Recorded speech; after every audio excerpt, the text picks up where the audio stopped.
Over this past weekend, the Calgary Flames honored their franchise's all-time leading scorer, Jarome Iginla, by retiring his number 12 to the rafters of the Saddledome, making him just the third player in franchise history to receive the honor, alongside Lanny McDonald and Mike Vernon. The Flames subsequently went on to lose that night's game, just for old time's sake.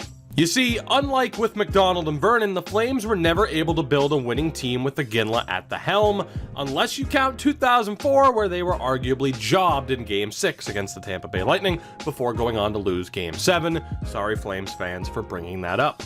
Tragically, Iginla never made it back to the Cup final in his career. From 1996 through 2013, the Flames made the playoffs just 5 times. The 2004 Cup run, that was the first time Iginla had seen the postseason. It was also the only time in his stint with the Flames that they made it out of the first round. Now you see why I made that jab about them losing for old time's sake. However, one thing I failed to mention, all 5 of those postseason appearances, they happened consecutively from the 03-04 finals appearance to the 08-09 disappointment against the up-and-coming Chicago Blackhawks. But now you might be saying to yourself, that's more than 5 seasons, and you'd be correct. Somewhat. As most of you will know, the entirety of the 04-05 NHL season was canceled thanks to a lockout. The Stanley Cup was never awarded. But what if it was? What if the 04-05 NHL season was played?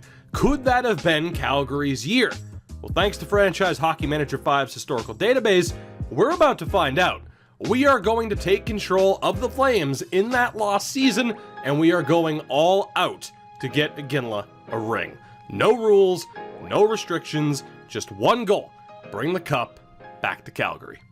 And with that said, I welcome you guys to this episode. I thank you for joining me on this journey, the first of what I hope to be many of custom historical challenges. Of course, the game itself offers built-in historical challenges, but I want to, put our own little spin on things. And it was suggested, with Iginla's number being retired, that we try to win him a cup. And again, what better year to do that in than the lost season? If you have any suggestions for custom historical challenges that we could do, let me know down in the comments. FHM5 has every year available from 1917 to current day. If there is any scenario with any team, with any player, and you'd like to see us change history, let me know down in the comments, and that very well could be what we do next. But today, the goal is simple: win the Stanley Cup with the Calgary Flames. This is our starting roster, of course, with Iginla, 27 years old, at the helm. Mika Kiprasov is on this team, and from there, it starts to drop off a little bit. Damon Lankow, Tony Ludman, Chris Simon leading the way. We have decent players like Andrew Ference, Chris Clark, Stefan Yell, Jordan Leopold, and Sean Donovan.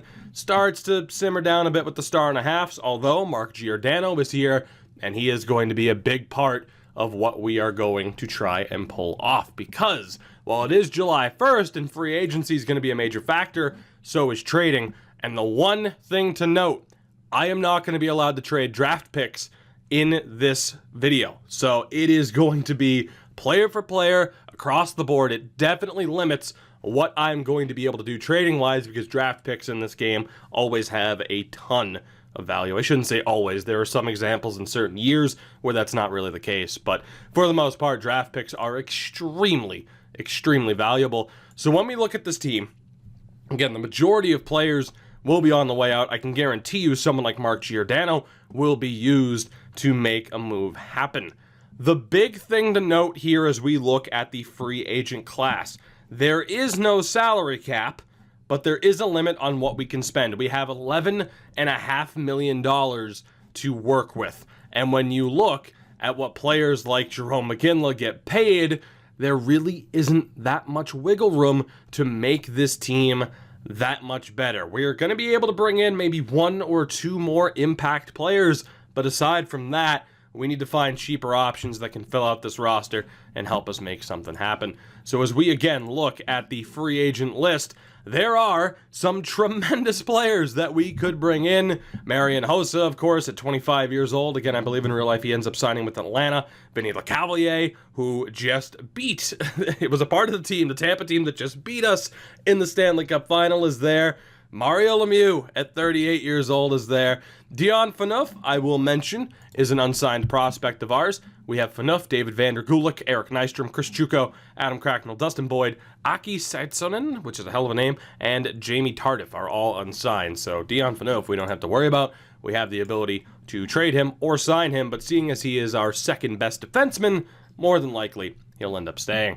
So when we look at the players here, I want to look at goaltending first and foremost to give you an idea of how we could potentially improve that. And really, it's pretty straightforward. Hobby Boulin's the only big-name goaltender. We have Mika Kiprusoff. There's not a whole hell of a lot we have to do there. However, Danny Saborin is not great. Curtis McElhaney is not great. Johan Hedberg would be a decent pickup to give us a better chance, because if Mika Kiprusoff were to go down, we would be screwed. Actually, in fairness, it's not Hedberg, it's J.S. O'Ban. Never mind, I misread who that was. In fairness to me, as I'll say the word "in" one more time, I just got done playing a little bit of NHL 03. So for some reason, Johan Hedberg was on the mind. But J.S. O'Ban, who just played for Pittsburgh actually, so it's pretty perfect, is going to be my first target. He's only looking for $500K, which is a fairly decent deal here. We'll give him exactly what he's looking for, and hopefully he signs. If he doesn't, that's an extra trade that we'll have to make. Maybe we do just go for someone like Dan Blackburn or former Portland Pirate Rostislav Stania, who is one of my favorite goalies of all time, because again, he was a Portland Pirate. It's an easy way, very easy way, to become a favorite of mine. Looking at the defense, when you really look at our top-notch options here, it's fairly straightforward. Dan Boyle, who again was a part of that Tampa team that beat Calgary in the finals, so that might be a little bit weird. Or we go with the likes of Robin Regeer and bring him back to Calgary, which I think I would prefer to do. Marek Zedlichky's also there, Robida, Matthew Schneider, Volchenkov, hell, Al McInnes we could bring back, but more than likely, I think I'm going to try to bring back Robin Regeer, and we'll see how much he's looking for. 2.3. You see what I'm talking about in terms of things, in terms of things, contracts being a little bit expensive and us not having that much money to work with. You see what I mean now? So forward-wise, when you look at the big names, I'm going to probably leave Vinny Lecavalier off of the list as well. Simply put, I just don't want to bring in any members of that Lightning team that beat us, which leaves us with either 38-year-old Lemieux or Marian Hossa. And when we look at Lemieux, unfortunately, relatively injury prone. He's still a very good player at this point. We don't have the full info for him, but it's Mario goddamn Lemieux, even though that player face looks nothing like him really. It's Mario Lemieux. How could we not want to bring him in? But again, I can't help but think, shout out to Tony Hand, who was there. The best way to go here is to bring in Marian Hossa. If we go with Iginla and Hossa on the top line, that's an unbelievable 1-2 punch that should help make us the top team in the West, I'd like to think. Of course, there are other guys there, other veterans, legends, Ron Francis, Mark Messier, some big names that are available. But I think the goal here, how much is Hossa looking for? Just under 5. I'm going to try to get Hossa. I'm going to try to get Regeer. And we'll see what happens from there, because money-wise, it could be a little bit too close for comfort, I got to be honest. We don't want to spend directly up to the limit, because of course we want to leave ourselves a little bit of wiggle room with any negotiations. So we'll see what happens with those 3, and we'll take it from there. If we miss out on anybody, we'll make a move. But I mean, we got $3 million available, right? So even if I wanted to go with like Simon Gagne, technically it would leave us with $800K, but technically Gagne would work. What about Todd Bertuzzi? Even though I have negative thoughts about the man, he is too expensive. So if we wanted to bring in anybody else, Gagne, Jared Stoll, or we could bring Olli Jokinen over to the team. Matt Cook is also there, Sergei Mazakin, Chris Drury, who I love, Steven Reinprecht. It'd be, well, in fairness, Steven Reinprecht and Martin Jelena are both there. Both were members of that 04 team. And depending on the prices, wow, even Jelena is looking for 2.5. That is not worth it then. As much as I'd love to bring somebody like that back, obviously bringing in Gagne and potentially even using him as a trade piece would be the better way to go. Reinprecht isn't looking for that much, but, you know, do we go for Gagne? I'm so tempted to, because that would absolutely help what we're doing here. But like I said, having that little bit of money to negotiate could go a long way. I think I'm going to hold off. We're going to move forward as far as the preview is concerned. Again, not too worried about it. Let's move forward. So, Marian Hossa has signed. Carolina and Montreal made a trade as well. Jesse Boulerice and Steve Bajan being dealt. Marian Hossa, welcome aboard. Quick and easy. He'll probably want to change his number, but that's fine. Matt Stajan has changed agents. We'll see what happens. Regeer is ready to sign, and Oban is just about ready to sign as well. One more day, and that might be confirmed with our top 3 targets. Let's see what happens here as the autosave kicks in. J.S. Oban has signed as well. He'll be our new backup behind Kipper. And I'm still waiting confirmation from one Robin Regeer. Sandis Ojelinch and Fernando Pisani involved in a swap. Not bad. Where is Regeer? Come on, Robin. Let's make this happen. Let's make it happen. Still nothing? Also, Pat Cavanaugh got hurt on a barbecue. Gotta love it. Still nothing about Robin Regeer. Did he sign elsewhere, or what's happening here? I'm actually not seeing anything about him right now. Robin, did you sign? I guess he did. Huh. Without any fanfare, Robin Regeer has signed, so I guess we'll take it. Money-wise, we should probably double-check available money for free agents, so we're still at $3.8 million. It's not too bad, but we are going to have to look to make a move. Regeer is now our top defenseman, which is nice. Again, we still have quite a bit of potential with what we can do here. Free agent-wise, we have made the only 3 signings as well. Everybody else is still there, which is huge news for us, especially if we wanted to go in for Simon Gagne. But I think right now, because there aren't any players that are going to be overly cheap, like someone like Jeff Wojciechowski might be worth bringing in for a little bit of negotiating power. Same with Matt Hendricks, just to be able to flip them. What's Wojciechowski looking for? Hopefully not much. 500K? It's an entry-level deal. Let's do that just to play it safe, maybe? You know what? Yeah, at the very least, let's sign Wojciechowski, and we'll sign Matt Hendricks. And again, these guys will more than likely be flipped immediately. And we'll wait for them to sign before we do anything. So Hendricks has signed. And Wojciechowski has signed as well. Beautiful. So Jeff, there you go. Let's take a look at what we could potentially do here in terms of making a deal happen. Now, in terms of players who are getting paid a little bit too much, there really isn't anybody that I'm overly worried about. It's just more so finding good players on cheap deals and trying to make something happen. So, you look at the Ducks, for example. Right now, J.S. Jaguar is their top player. They still have Fedorov, Peter Sikora. But in general, and in fairness, if there's someone who's missing, it'll be because they're under the rights category, like Corey Perry, who is not currently signed. So I know if I get down to Washington, someone might be like, oh, where's Ovechkin? He's there. Don't worry. Unfortunately, with Anaheim, there's really nobody that I'm looking at. There's nobody on that cheap of a deal, that good of a deal. Brzgalov would be the best one, but Hedberg's decent, or not Hedberg, J.S. Oban. Keep calling him Hedberg.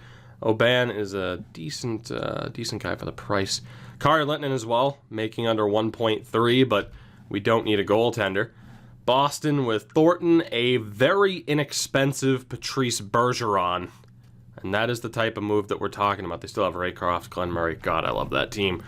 Bergeron could definitely be a target.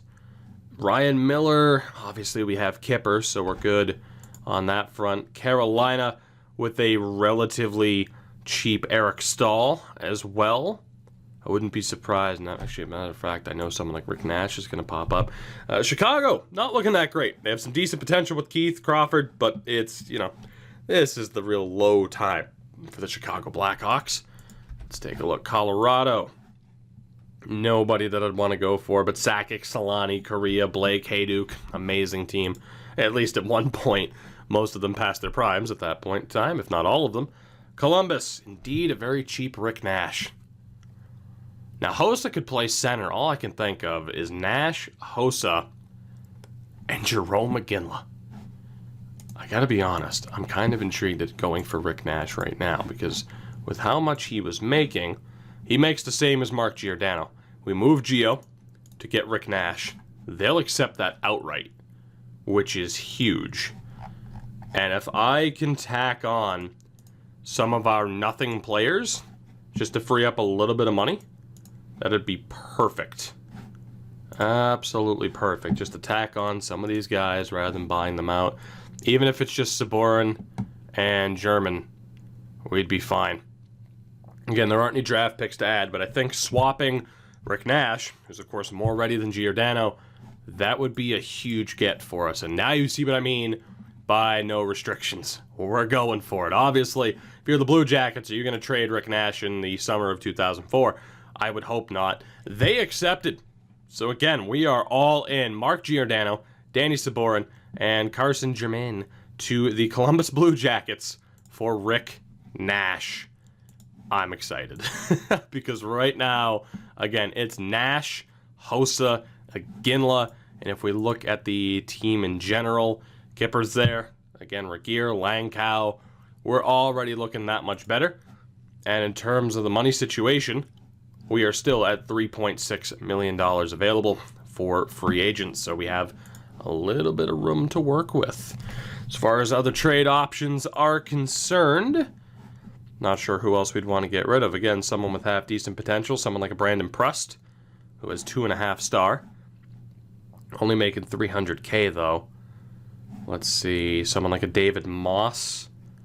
So if we can add this up, if we can find somebody else like a Bergeron to be on that cheap of a contract, if we can get this to work, it's going to be the Bergerons, the Rick Nashes, the Eric Stahls of the world that we're going to be able to acquire here to make this happen. So we add Prust. Let's go ahead and add David Moss. Value-wise, I doubt we get to where we need to be. Let's add Derek Engelland, especially without draft picks. This is going to be so tough. Peter, yeah, it's not going to happen, is it?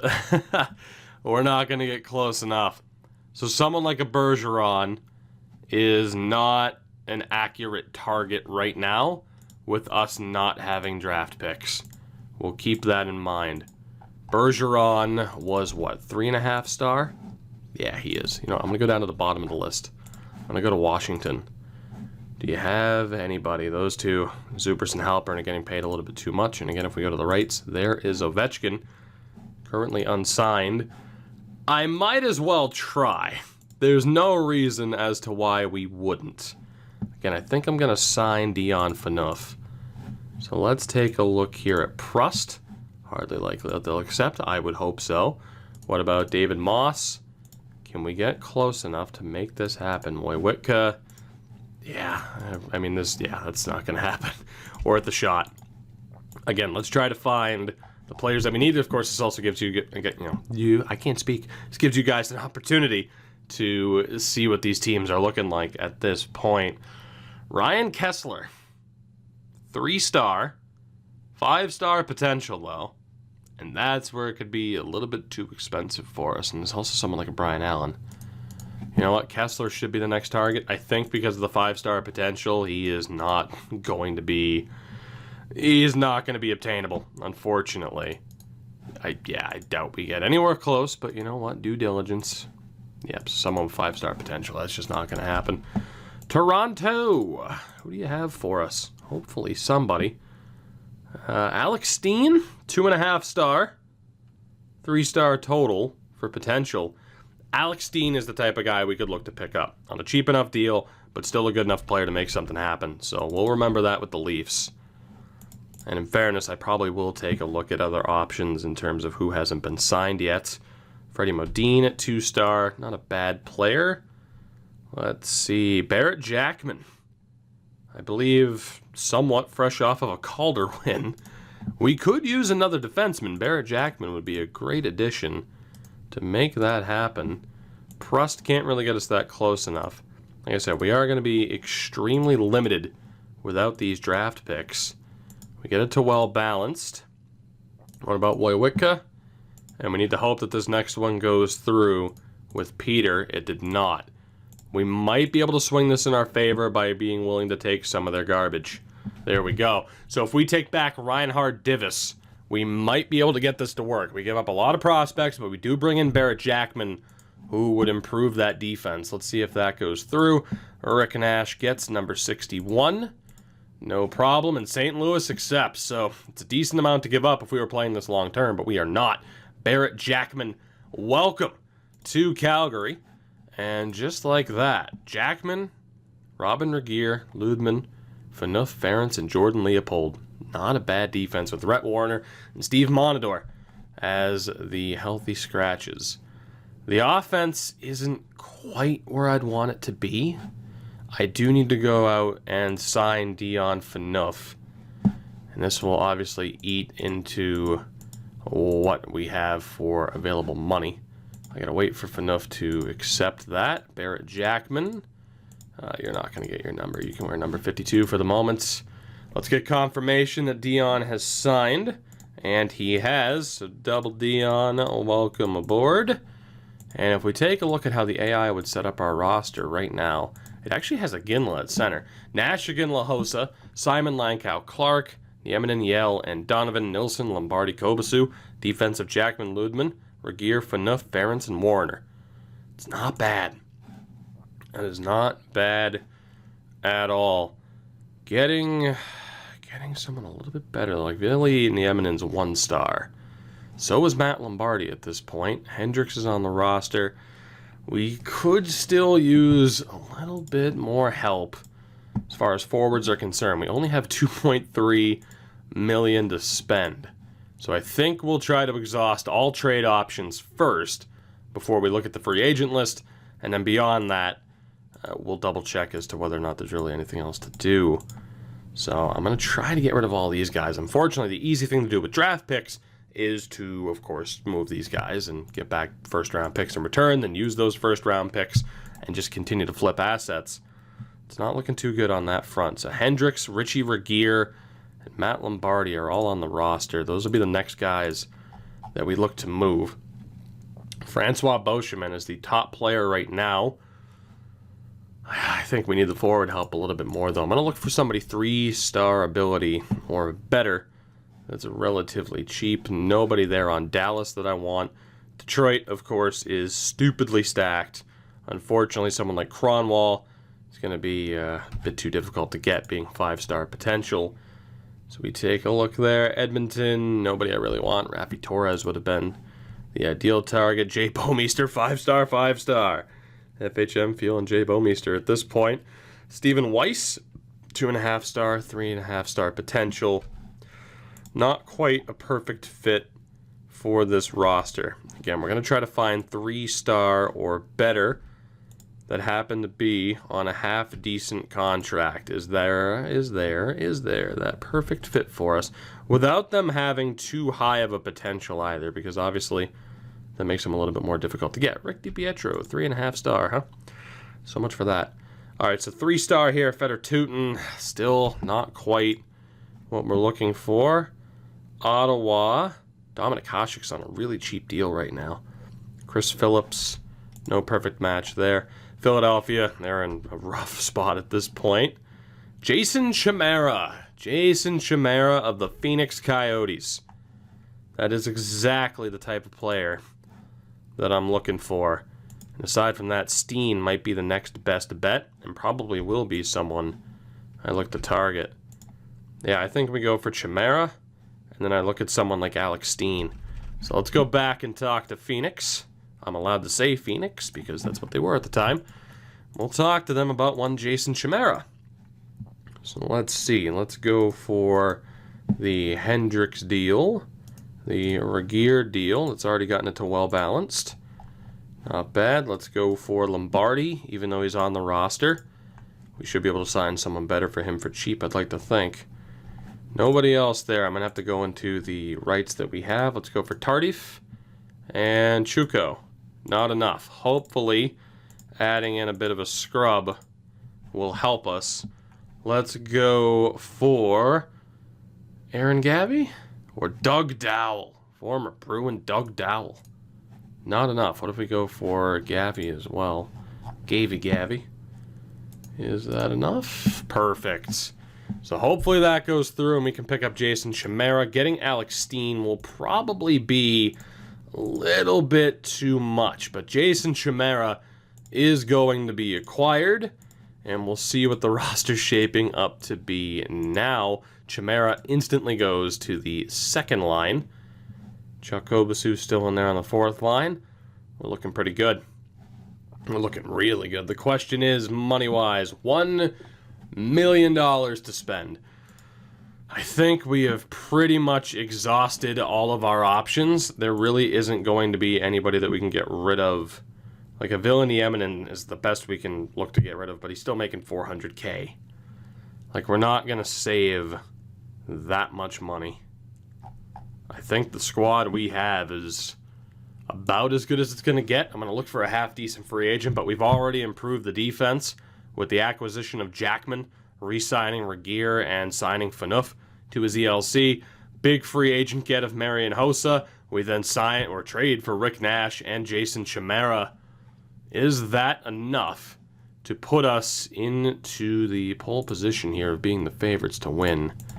That is the question. So as far as top players, Sergei Myzakin, KHL great, wants $600K. I'm not against that. Anton Volchenkov, I'm more interested in forwards still. So let's sort that out. I have it undersignable as well. So let's see. 3.5-star players. Are you signable? Like a Mark Messier in a Flames uniform. Not going to happen, Flames fans. So do not worry. Maxim Afinoganov. Actually, Afinoganov could be a really good signing. He would be the only signing that I can make. Myzakin wanted 600. And Myzakin's only 1.5 stars, right? Yeah, he is. So it's going to be rough. But he is 3-star potential. So if I look at a 1.5 stars like Riku Hall, Vaclav Netarost, Hubashek, Joseph Vasicek, who I'd really like to sign. Ooh, still $915. Okay, so it's either a star player or we go for a 1.5 to 2-star. And I gotta be honest, I think I'd rather go for Jan Bulis than Afinoganov, just because Bulis can be played anywhere. So let's do it. I think he is our last addition. Money-wise, it's going to be a little bit tight, but I think we're right where we need to be. And Bulish has signed. Perfect. So if we go, he's going to be the 4th-line left wing at the moment. But if we look at this roster and the star ratings there, I mean, wholesale, this team has improved greatly. And I'd like to think that we're going to be good enough to win. Question is, will we? I'll see you guys on opening day.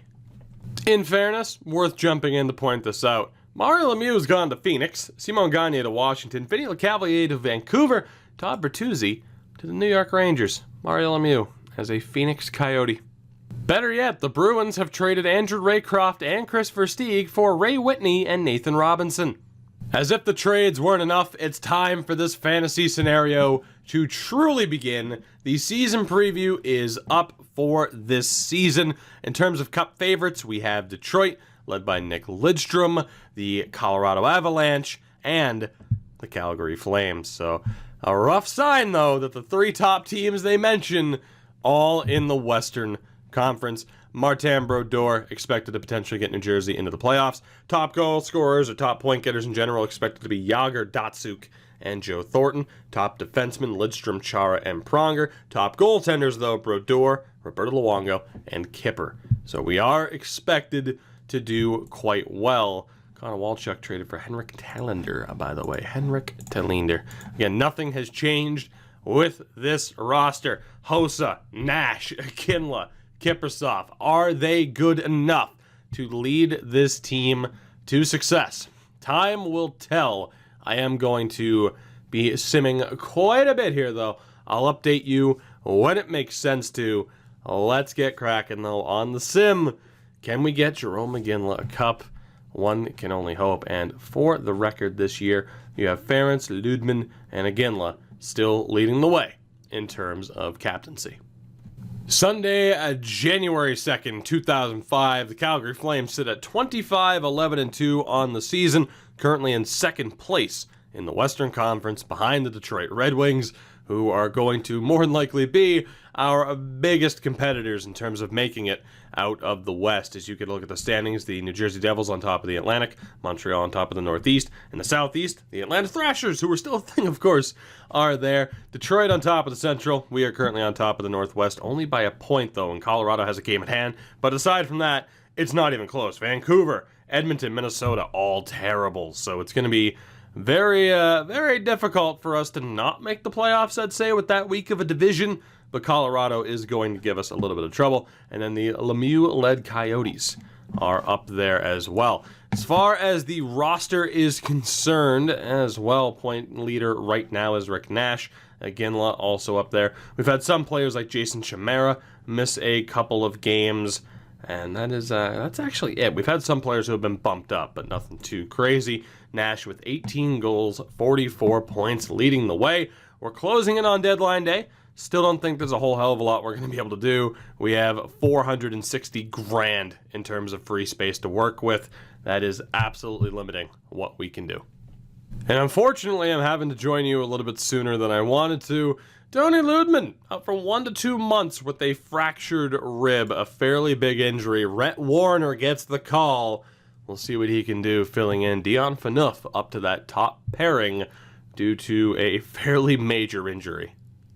Unfortunately, there is another major injury to talk about on the defensive side of things. Rhett Warner is going to be out for the rest of the year with the fractured larynx, which is devastating. Now, thankfully, he was a depth defenseman. This means Steve Monador will take a step up. But with Warner, fairly certain there's nothing we can do. Like, we're still going to have to spend money on him. I think technically, I can't even buy out his rights right now. That is a massive miss for us, especially too, right as I was thinking, maybe we trade Monador or Warner to bring in a little bit more forward help. Massive injury. We're still winning games, but it's about to get a lot more difficult. Now, thankfully, there is good news on the injury front, not for Colorado and Peter Forsberg, but good news for us. Forsberg is out basically for the rest of the year. So that is a major boost to the cause, as right now we are 7 points clear of the Avalanche, and for them to lose Forsberg, that is such a major boost for us. And technically, we have jumped Detroit.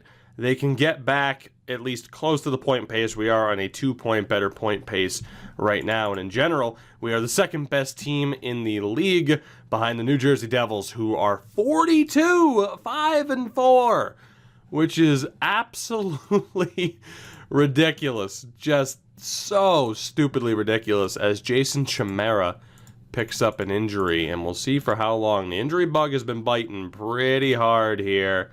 Chimera is day-to-day. So Rhett Warner's still out, of course. He's not going to be back this season. And thankfully, Ludman will be back. I'll see you guys hopefully closer to the deadline. Hopefully there's nothing too major to talk about. More good news for us on the injury front. Rob Blake is going to be out for 6 weeks. Now, in terms of the division race, we're 6 points ahead of Colorado, although they have a game in hand. I would like to think we're going to be good enough to get as big of a gap as we can, an insurmountable lead over the Avs due to these injuries, that we will cruise to a division title. No guarantees, though, especially with our own injury troubles this year. As if the news could not get any better, with Colorado, they trade Alex Tanguay to Detroit. Now, again, that helps us in terms of the division race. That does not help us with Detroit. They just got a lot better. Jonathan Ericsson's the main piece as they're looking for a bit of a future build there. To be honest, I don't know what Colorado's doing, but 40-point getter this season in Tanguay, that's a big pickup for Detroit. It's going to be interesting to see how much that kind of screws us over potentially in the future. We're right around deadline day. There's not a whole hell of a lot we have to do. There's not a whole hell of a lot we can do. This roster is set. So we will be moving on here. Nothing too crazy. Justin Pogge on the move. We will be moving on as we get closer to the end of the season. April 1st, 2005, the Calgary Flames are 50-19-10 on the year. Good for 110 points, but not good enough to be leading the division. The Colorado Avalanche have jumped us. Now we have a game at hand and we're only 2 points back, but despite injuries, despite trades, the Avs are right there, and that is a very scary thought. So we have to win out. We play Los Angeles tonight, which should be a win. We need to keep pace with this dangerous Colorado team. In general, we're just the 4th best team, and technically we're the 3rd best team. Of course, Phoenix as a division leader, division winner, is going to be there. Technically, we are the 3rd best team in the conference, and I believe in general, based off of points, yeah, we are the 4th best team in the league. Tough Western Conference. We need a win here against Los Angeles. Let's see what we can do. Barry Brust against Kiprusoff. Shouldn't even be close. Kipper is on Vezina pace. Ziggy Palffy leading the way for Los Angeles. Hossa for us. 3-2-1. It is a 6-1 win. Beautiful. 41 shots to 35. 2-goal game for Jordan Leopold. 3-assist night for Marian Hossa. And a second-star effort from Kipper. We'll end up playing Dallas here. We were 9-3-3 throughout the month of March. Oh boy, our final game of the year is against Colorado. That is massive. And we have an injury. It's Chuck Kobasu. How hurt is he? Day-to-day with a bruised back. Okay, so he should be good to go for the playoffs. We're still going to go with the auto setup here and trust the AI on this one. Let's see what we can do against the Dallas Stars. They have a losing record just about. Turco between the pipes, Sergei Zubov, their star player for this one. 3-2-1. It's a 5-2 win. Huge offensive performance as you see the amount of saves that Turco had. 48 shots to 17. A hat trick for Rick Nash. Bullish with a good game as well. And that sets up the final game of the regular season against Colorado. This very well could be, and more than likely will be, for the division title. And indeed it is. Winner take all. Who will earn the 2nd seed in the West? Detroit will be the top team in the West. Who will earn that 2nd seed? Let's find out. Biggest game of the year. We have another injury, and it's Kipper. He's day-to-day. He's sick. Kobasu with a bruised back. J.S. O'Ban. I told you it could be a big move to bring him in. We have to rely on J.S. O'Ban against this Colorado team with Correa, Sakic, Solani, Hayduk, Dan Heinold, Marek Svatos, Carlos Scratchins, John Michael Lyles, Ossi Vananen. Are we good enough to get the job done? Big game. Big game for J.S. O'Ban for the division title. 3-2-1. It's a 3-1 win. Huge effort from O'Ban. He outduels Peter Budaj. 43 shots to 24. Damon Langkow, the first star. And it's a division title for the Calgary Flames. Even if it looked a little bit iffy down the stretch, we will be the 2nd seed in the West. I think no matter what, Detroit has that top seed. Patrick Elias has a goal streak going. Indeed, Detroit finishes number 1. We will be the 2 seed. We will be taking on the Dallas Stars in the first round of the playoffs. Hopefully Kipper's back to 100%. He should be, as all of the award nominees are out. Bouwmeester, Thornton, and St. Louis for the Hart. The Vezinas, Hasek, Brodeur, and Kipper. The Norris, Andre Markov, Nick Lidstrom, and Scott Niedermeyer. The Calder, Steen, Carter, and Peter Budaj. GM of the year, we are up there alongside Phoenix and New Jersey's general managers. Of course, they don't have the license for that in the past. Selke, Pandolfo, John Madden, and Sean Avery. Shows how good New Jersey is. Is there any other one? The Ted Lindsay Award, Bouwmeester, Thornton, and St. Louis. And the Jack Adams were up there as well alongside Colorado and New Jersey's head coaches. So again, we are here. The playoffs are about ready to begin. We will be taking on Dallas in the first round. Let's take a look at a couple of things here, though. First and foremost is apparently Chris Clark is going to be out, too. I'm going to trust the AI roles for the team. We'll change things up if we need to. I believe that's Lynn Loynes who will actually be in the lineup on this one, which is shocking. Clark is out day to day with a corneal abrasion. Kovasu's still out with the bruised back. Not to mention Kipper, still out day to day. And Rhett Warner won't be back until the end of the playoffs at best. So we are dealing with some injuries. That said, if we look at the team stats this year, Rick Nash led the way with 84 points. Iggy was 71 in 78 games. Barrett Jackman is the top point getter who actually played a full season. We dealt with quite a few injuries. Big factor into how this went down. And we're going to have to be relying on J.S. Oban to win us, at the very least, this first game against the Stars. This could all go very, very poorly for us. Aside from that, we're pretty much good to go. I can get you a quick look as well at the full standings, of course, as the Devils won the Atlantic. Really, a look at the playoffs and who ended up making it. So it's Anaheim, Detroit. We play Dallas, San Jose, Phoenix, St. Louis, and Colorado. In the East, Washington, New Jersey, Carolina, Montreal, Boston, Atlanta, Buffalo, and Ottawa. As far as the stats are concerned, we'll take a look. Elias led the league in goals. He was one of 2 players to break 50. He's the only player to break 60. Unreal point leader was Elias as well with 108 points. Solani also hit the 100 mark. For goalie leaders, let's see what we have here. Brodeur was the wins leader. Best save percentage, also Martin Brodeur. So, shocker, Brodeur is going to win a Vezina. Let's take a look at this Dallas Stars team that we will be going up against here, shall we? 39 wins, but it was good enough to make the playoffs. Mike Modano leading the way. Sergei Zubov, Brendan Morrow, Yuri Lettinen, Bill Guerin, Jason Arnott, Teppo Newman, and Marty Turco. It's a really good team. It is very well-rounded. They probably underperformed in the regular season more than anything. Modano was their leading point getter. 69 points. Nice. It's really all we have to talk about. It's really all we have to mention.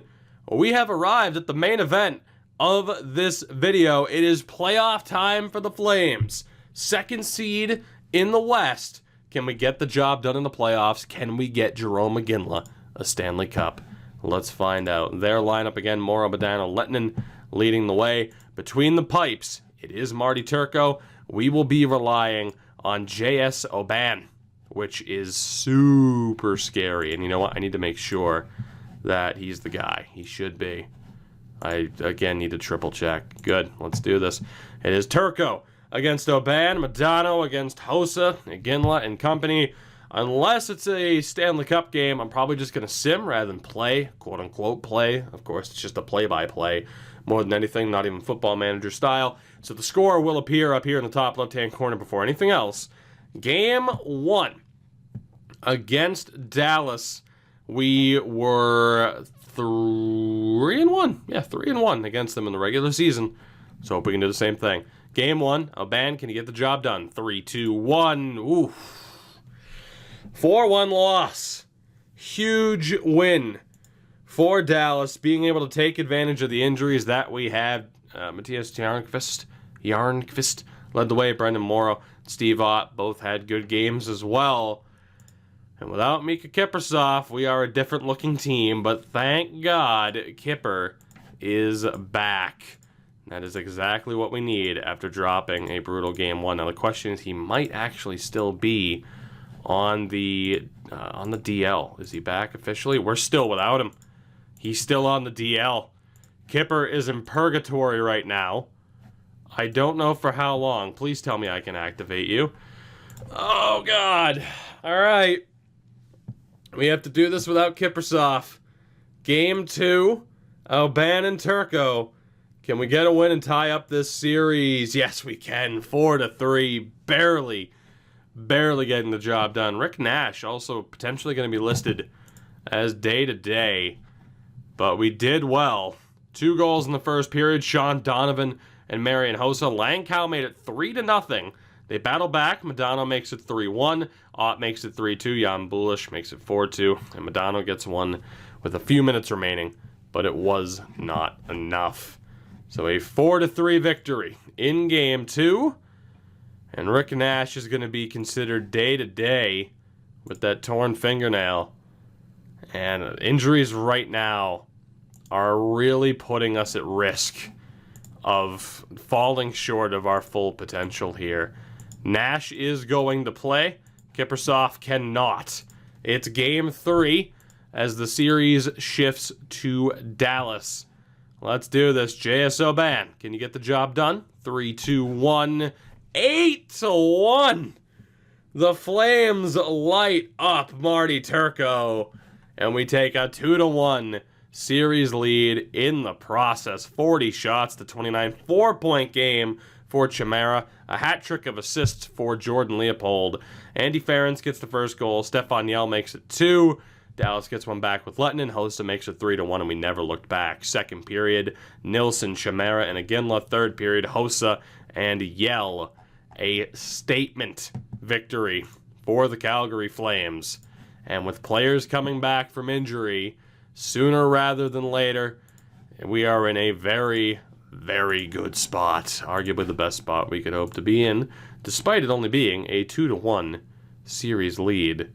Very few 3-0 series lead going on right now. It is game 4. No time to waste, because I hope we have a lot more to get to in the playoffs. Oban has done well. Turco has absolutely struggled. Game 4. Do we have a chance to end things in 5, or will Dallas get back into the series? 3-2-1.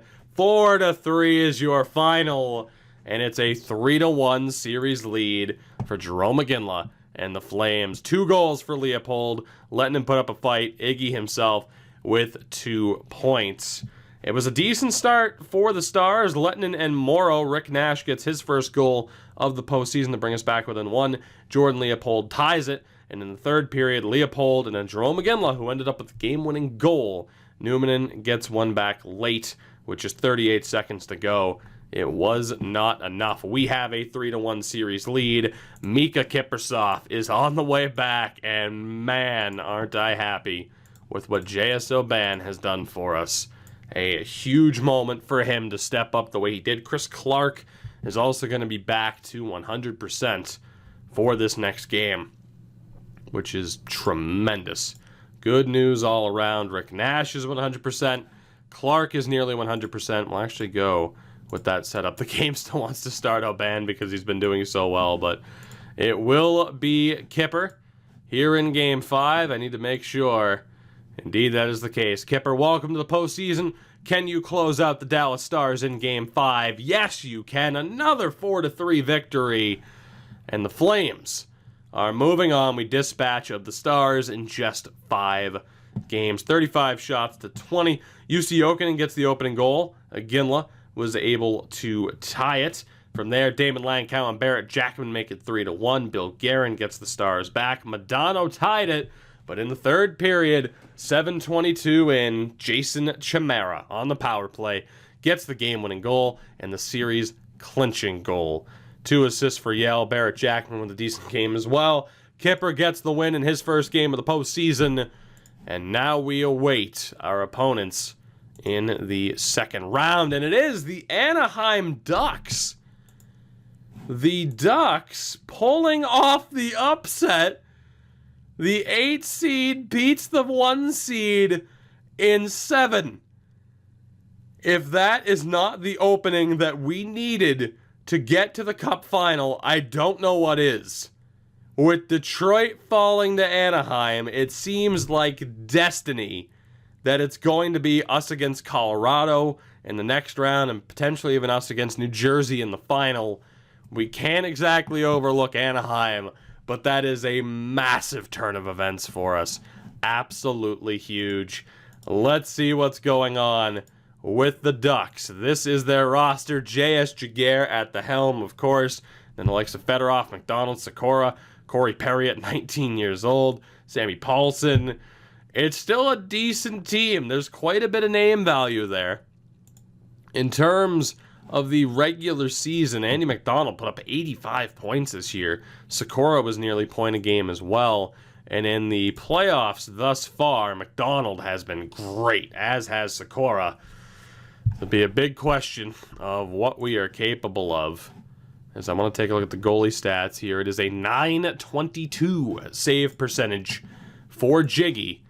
If we take a look at what Kipper, or really what Oban has been capable of, it's going to be an interesting one. We are up against Anaheim in the second round. We avoid a meeting with Detroit again. It's Colorado, Phoenix, Ottawa, New Jersey, Atlanta, and Montreal. Round 2 begins. Let's do this. I want to make sure that indeed Kipper is in against Jaguar. Let's see what happens. Game 1, 3-2-1, and it's a 1-0 overtime loss. J.S. Jaguar, 33 save effort, and much like Game 1 against Dallas in the first round, we drop it. Andy McDonald, the lone goal of the game, as crazy as that is, a 33 save shutout for Jaguar, and we're going to need to battle our way back. Chuck Kobasu is back to 100%, which is big news for us. It's going to be Chimera, Iginla, Hossa, Bulish, Lankow, Nash. I'm okay with spreading the wealth a little bit. Game 2. We need a win here. Again, I don't want to overlook Anaheim. There is a really good chance that J.S. Jaguar could pull off another miracle postseason. Game 2, 3-2-1. And it's another 1-0 loss. J.S. Jaguar. The miracle is being revisited. 39 shots to 16. Jaguar gets it done. Fernando Pisani, the only goal of the game, 7 seconds into the third period. And much like what happened to Detroit, we are in severe danger here. To the point where I am probably going to have to customize the team tactics to say just attack. I don't think offensively they have enough for us. We're switching up the style. We are switching up the style. I want to go high tempo. I want us to be a more aggressive team for sure. And in terms of the hitting, we'll leave it as a medium. We could customize this even more, of course, with the individual lines or the individual players as is. And I might regret not doing that. I'm very, very tempted to, but I'd like to think just using universal stats, this team is good enough, especially saying, okay, no more defensive approach. Let's go attack. We'll find out. It could be a brutal mistake by not making those changes. Game 3.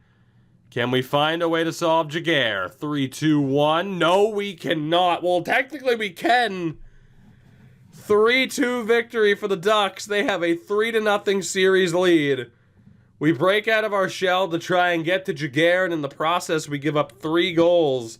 Sikora scores the opener. Nilsson ties it. Niedermeyer and Mike LeClaire end up getting the next 2. Wow. We avoid Detroit, but we run into a red-hot Anaheim squad. And we are 1 game away from being eliminated and having the dream fall short. That is absolutely insane. In terms of how physical of a team, yeah, we're a pretty physical team. We need to go back to tactics. We need to say start throwing the body too. Start shooting the puck. We're just, we want to be aggressive here. We know that we can outplay them. We have to be able to. In terms of the offense, let's go with a balanced approach. Of course, there are positives and negatives to each, and I'm intrigued to see. I'm actually intrigued to see what Anaheim's running, which I believe I can see, or have they changed that? They have changed that. They don't really let you cheat anymore to see what their strats are. You used to be able to see that in FHM5. You can't see it now, and that's rough. You don't know what they're going to throw at you until the game begins. That said, 2-3 press. We are just absolutely going for it. I don't think there's any other way to go about it. We should be good enough to get this done. Power play defense. Let's go pursue aggressively. Short-handed forecheck. Let's go with the passive 1-3. Defensive zone on the shorthanded situation. Let's go with the basic box. And we will try to counterattack shorthanded. Again, I might regret not going with the full tactics for the team. For example, with someone like a Rick Nash. Which, how weird is that to see Rick Nash as a member of the Calgary Flames? Currently listed as a power forward. You know, let's go with basic settings here. Actually, I want to start off with Nilsson. Right, so we're going to want him to be, you know, we're going to want him to be a little bit more in the middle. We're definitely going to want him to pass the puck more than shoot. Get the puck to somebody else who can bury it. Everything else is actually half decent. And then Rick Nash, same thing. Just attack. Like the entire team, just bulldog this. We need to win. I would normally go more in depth with this, but I'm feeling okay about going with somewhat generic settings to just say attack, attack, attack. That's all we need to do. We want our big shooters to start putting the pucks on. Then someone like Sean Donovan, we're going to want you to back check a little bit more. Pass the puck a little bit more than shoot. Not that Sean Donovan can't score. And then same thing with one Chris Clark. Put the defensive pressure, put that responsibility a little bit more on his shoulders. With a lot of these guys, it might not be the best idea to have them be overly attacking and overly aggressive. Stefan Yell is a different example. But we need to get to Jaguar. If we allow them to set up, Jaguar shuts us down.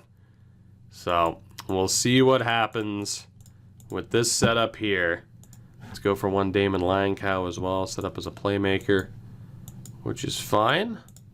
Bump everything up there. And again, same thing. Hitting not so much for one Damon Langkow.